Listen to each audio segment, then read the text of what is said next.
Okey. Okey. Elok. Elok dah. Memang elok. Beza. Beza. Rawatan yang Beza. untuk orang yang ada masalah pinggang boleh amalkan stretching yang macam ni. Amalkan setiap hari boleh. Bagus untuk jaga pinggang. Orang tolong buat seorang pun boleh. Okey, yang pertama abang sentuh jari kaki abang. Ni sakit. Memang sakit jauh. Rasa jauh. Setakat mana? Ha? Tengok setakat mana dia sampai. Sakit ni. Setakat tu Bismillah. Lembut.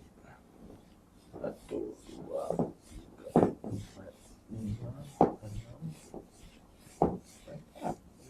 6, 10.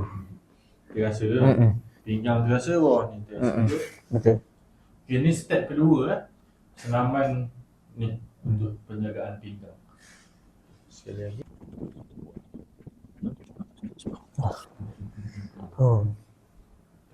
Okey, ni step ketiga. Bismillah. Abang pegang dengan saya. Bismillah. 1, 2, 3, 4, 5, 6, 7, 8, 9, 10. Rasa. Berjalan sikit. Okey. Okey. Elok. Elok dah. Memang elok. Beza. Beza. Rawatan yang Beza. Sebab awal-awal kalau datang ni bagi tahu yang buat tadi pun memang nak rukuk pun susah. Cuba try sekarang ni. Sekarang ni Alhamdulillah.